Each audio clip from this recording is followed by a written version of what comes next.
Hey everyone, thanks for joining me to talk about pain. And I've got a really interesting research article I wanted to talk about. It's regarding stroke rehab. And this is a major breakthrough, I feel. And so I felt it was important to bring some attention to this research article.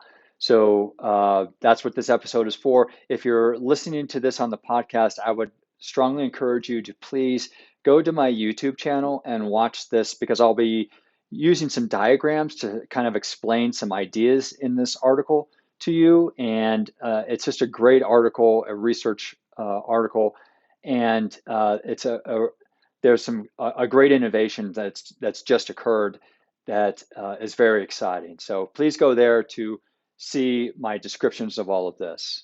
Okay. All right, so let's get started. The article is called Epidural Stimulation of the Cervical Spinal Cord for Post-Stroke Upper Limb Paresis. And please don't let that title scare you away. I'm not going to be, including a lot of medical jargon here, okay? So it's just the way that research articles are titled.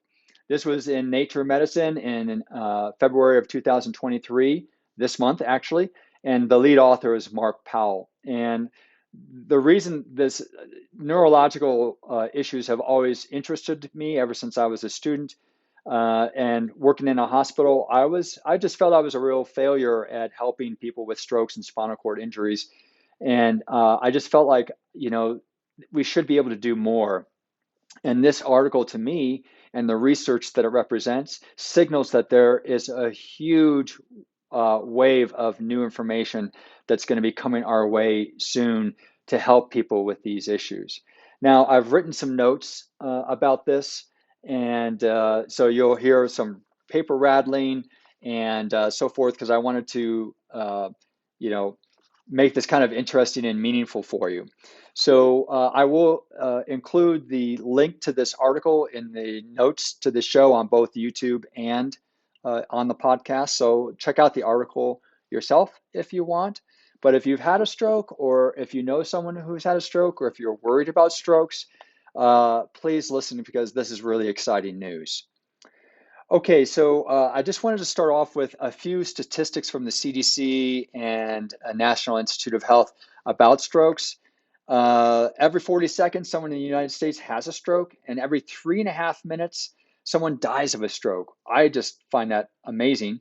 Every year, more than 795,000 people in the US have a stroke. Um, and stroke is is a leading cause of long-term disability.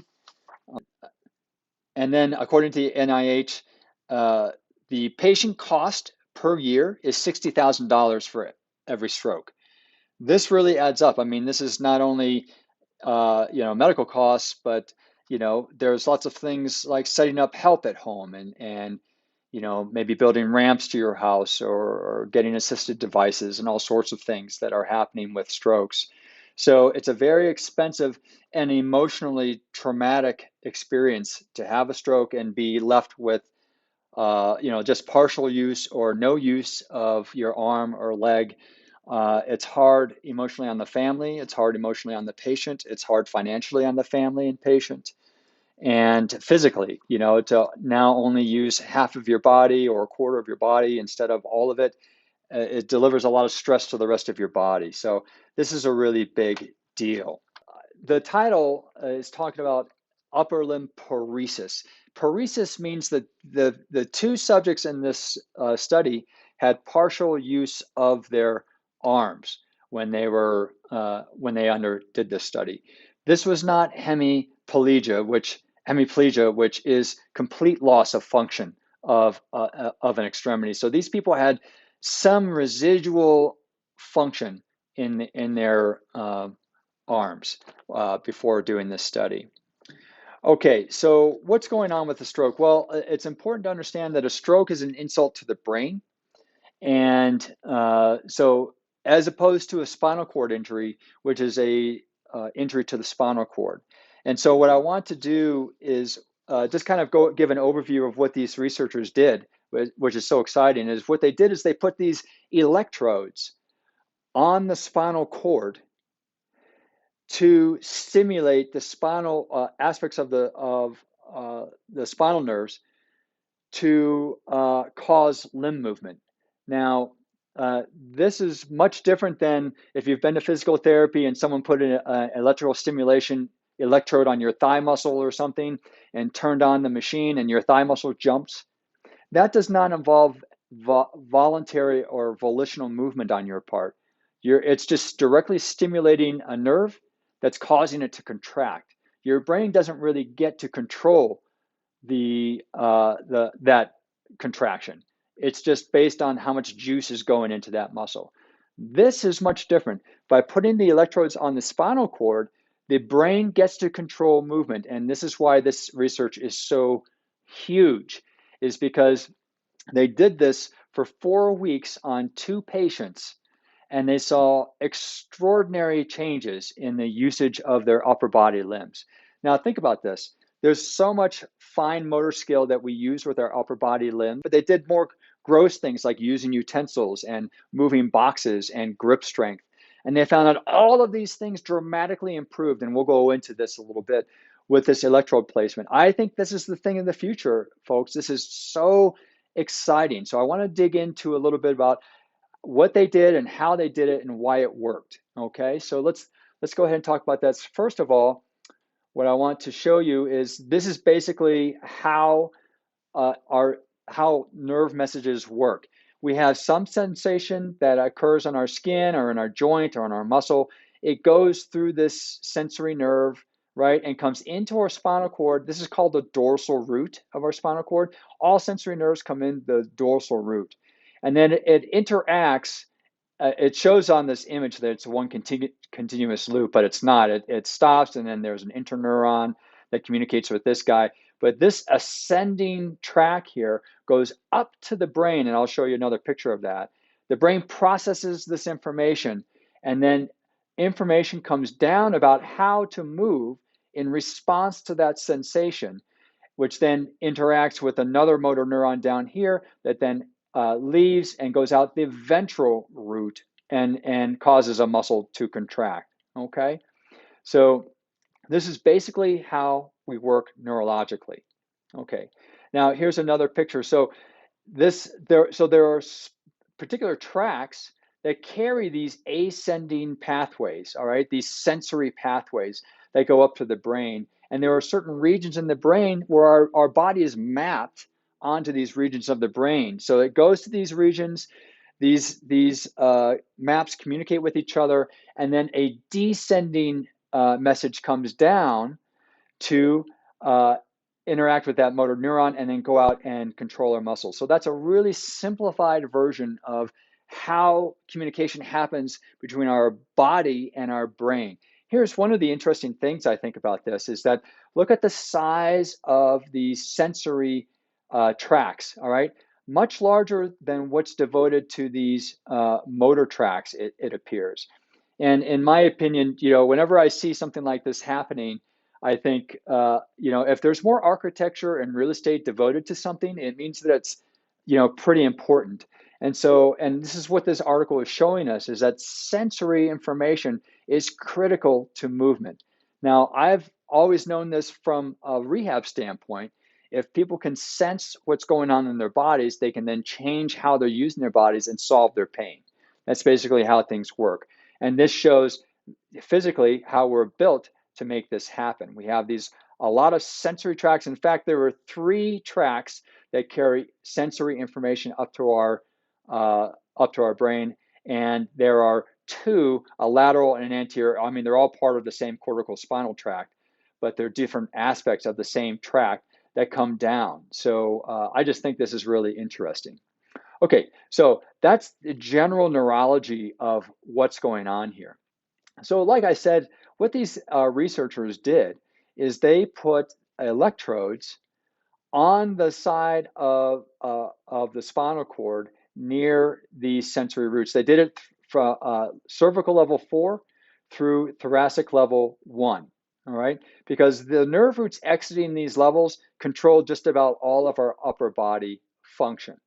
All right, and so when they did this, they kept these electrodes on for 4 weeks and kept them on. And the people had no physical therapy or occupational therapy training at all. The doctors were just interested in very specific tests to see if they had, for instance, increased grip strength. So here are the people that they did it on. The first person was a 31-year-old female. She had a stroke 9 years earlier, and here's the location of the stroke and the muscles that they affected.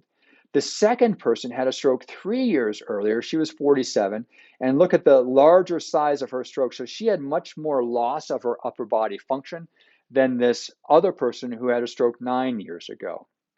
All right. So what they found was a, you can look at the research article specifically. There are certain muscles that seem to be responding to this stimulation more than others. But one of the things that they found was this person who had her stroke 9 years ago almost immediately had a 40% increase in her grip strength. Holy smokes. Guess what? This person who had their stroke 3 years ago, but a much larger surface area, had 108% improvement in her grip strength. Amazing. This is just in 4 weeks, guys. So, and these strokes happened years ago. So, one of the reasons that she had such a dramatic increase is because she had little to no grip strength before this research experiment occurred. And this person who was the 31-year-old with a smaller area had more grip strength than the other person. So she had less to achieve, and 40% is nothing to sneeze at. I mean, that's dramatic. 108%, I mean, she went from basically not being able to use her hand at all to having grip strength and being able to squeeze things with her fingers in 4 weeks with no training at all, just from electrical stimulation. It's amazing. All right, so here's why I think this is a really interesting experiment. They put the electrodes right here at the dorsal root in the spinal cord, okay? So you might think, oh, well, why didn't they do it here where the motor is coming out? Well, if they did it right here at the ventral root, it would be just like I explained when you put that electrode on the thigh muscle and you turn it on and it just contracts the thigh muscle, but there's no brain involvement, all right? Because they put the electrodes here at the dorsal root, now we get that ascending path, because this then communicates with the ascending pathway. So it boosts the signals going up the sensory pathways and then boosts the signals that are going into the brain. And then that means that there's more communication in the brain to identify and process those signals. And guess what? That then gives the brain an ability to create a coordinated response physically to that stimulus. So by putting the electrode here at the dorsal root, it now activates all of the central nervous system processing that was basically shut down because the processing centers in the brain were affected from the stroke, because strokes affect brain. All right. And so this kind of woke the whole system up again. And in just 4 weeks, these people were able to regain voluntary control of their arms. So they could grade the contractions and movements of their appendages again. Unlike, like I said, if you just put a stimulus on the muscle, there's contraction, but there's no control of that contraction. These people got control. It was amazing and a brilliant experiment. I'm just so excited about it. So anyway, this is what the experiment was. Now, why is this different than, say, a spinal cord injury? Well, if there's a spinal cord injury, you have a disruption to this pathway, right? Something has been damaged here. So there is not a possibility of ascending and or descending pathways to occur. So the brain can't receive anything. And even if it did receive something, it can't send a signal back down to create movement because something has happened here. But in a stroke, these pathways are completely uninterrupted. There's no damage along this whole pathway. The damage is occurring up here in the brain. So this is why this is such a unique and awesome experiment. It's because prior to this, they've been using this kind of technology to help people with spinal cord injuries, for instance, activate their leg muscles again to walk, and which apparently requires um, uh, less precision than if by then putting the electrodes along the cervical portions of the spinal cord, because that then has to wake up all of this fine tuning stuff. So this cortical spinal tract was a big deal for them to access in order to create fine motor uh, movement of the arms and hands. So anyway, this is basically what the article is doing. Now, uh, this is so huge because this is opening up a whole new area of intervention for these people with neurological damage. And I'm just so excited to see this happening. So the other thing I wanted to draw, so here's another really cool thing. Once they remove these electrodes after 4 weeks, guess what? These people continue to have function for another 4 weeks after the electrodes were removed. So it woke up the systems again, and they were able to stay awake for longer. Again, this was with no physical therapy or occupational therapy training at all. It's just the doctors doing tests, right? So guess what? I mean, it only makes me wonder what would have happened had these patients also had some kind of behavioral training on top of the electrical stimulation. Would it have created more long-term changes? I imagine this is one iteration of this upcoming to go further down this road. All right. So this is huge, folks. Gives hope to 795,000 people a year and could potentially save tens of thousands, if not hundreds of thousands of dollars of costs for medical bills, long rehab stays, all sorts of things, emotional trauma. I mean, it could change everything. It's just so exciting. Okay, so the last thing I wanted to draw your attention to was the research that these guys cite at the bottom of their article. I mean, look at all these great graphics, all right? But and it's just a well-written article with great graphics. But this is so they were able to do this experiment because it's building, of course, on other research. And so this bibliography kind of shows what a lot of that other research is. It's fascinating. I mean, look at this. Intraspinal microstimulation excites multi-segment sensory afferents. The afferent is that sensory nerve that I showed you, right? At lower stimulus levels than alpha motor neuron responses. Well, okay, maybe that one isn't so. But look at this. Here's one over here. Let's see. Effects of spinal cord stimulation in spinal spasticity. Neuromodulation of lumbosacral spinal networks enables independent stepping after complete paraplegia. Oh my gosh, there is so much going on in this field and so many huge strides. And this is one of them, this research article.